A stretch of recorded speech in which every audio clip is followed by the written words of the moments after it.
Hello everyone, my name is Zachary O'Shea, and this is Box of Teeth.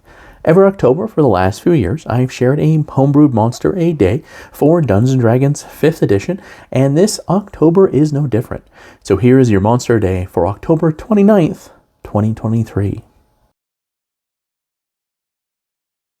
It's hard to believe they only have 3 days left on October, and as always for the home stretch, I do BBEGs, which are Big Bad in Guys or in Gals or something like that for Dungeons & Dragons. And today we'll be going over Madame Guillotine, which is a member of the King of Fools Cavalcade.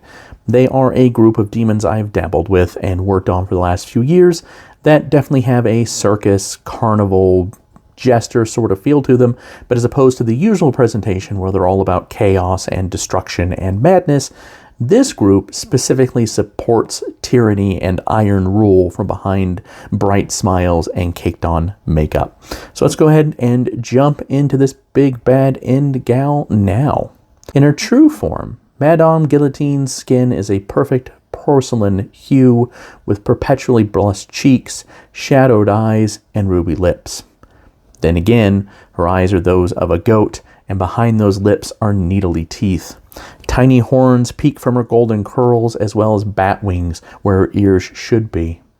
Most notably, she lacks a neck, but said wings keep her head aloft.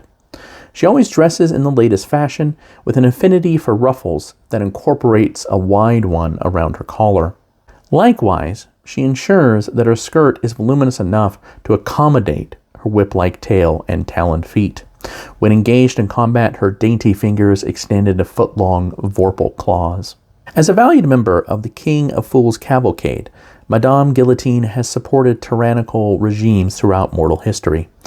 In a human guise, she inserts herself as a courtesan and involves herself in every little conspiracy she can find that seeks to topple the government.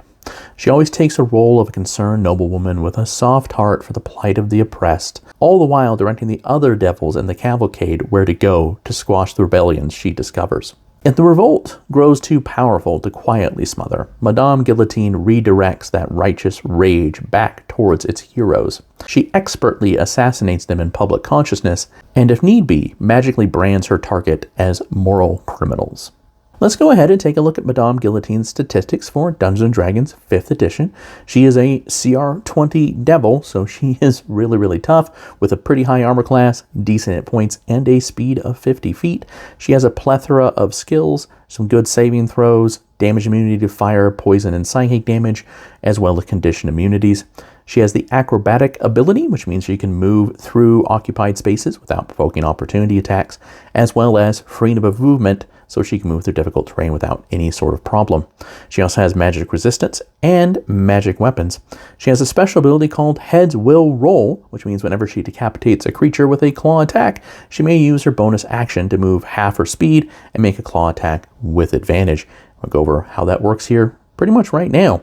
She does have multi-attack that can cover all the various attacks that I'm going to cover, as it were.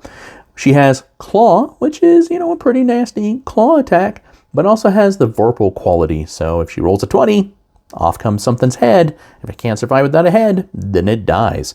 She also has Rebuke, so she can psychically attack someone and bring up the memory of all their regrets at any time they took an unlawful action, however small it is, and deal psychic damage to them. And if they fail their save, then they also have disadvantage on their rolls for the next round. She has Tail, so it's long and it's sharp and it does damage, and those are all covered in the multi-attack. To round out the plethora of nasty abilities that she has are, first, Brand, so she can touch a target, do some psychic damage, but also that brand makes any creature that encounters the branded creature subject to a wisdom save, and if it fails, it is automatically hostile towards that poor creature. If it's familiar with the creature, it does get advantage on the save, and if it makes the save, it's immune to that effect for the next 24 hours, and the effect itself only lasts 24 hours, but it can make a hero's life very inconvenient. She also has Change Shape, so she can change into any humanoid female. And she has Heads Up, where she can summon 3d6 friendly Varagouls into her area. I always imagine these as, wings sprouting from the heads that she's already decapitated, but it can also just arrive via brimstone and the like as needed. Madame Guillotine is clearly inspired by kind of the reign of terror of the French Revolution and that sort of idea that rebellions that are bloody and full of violence tend to turn in on themselves, and she is a devil that revels in it. All right, we have 2 big, bad, evil guys or gals to go today and tomorrow, and then we'll be, alas, all finished. You can find all of the monsters for this October, all the monsters for previous Octobers, as well as hundreds of other horror-themed monsters for Dungeons & Dragons 5th edition, all perfectly free at boxofteeth.blogspot.com. If you're more interested in the horror content that I have that has nothing to do with Dungeons & Dragons, or the horror fiction that I write that includes Grease Paint right there and right there, which has a killer clown and it's a good read for the Halloween season, you can always go to www.zacharyoshea.com. All right, everyone, I really appreciate your time and your attention. Get those costumes ready because it's almost the big day.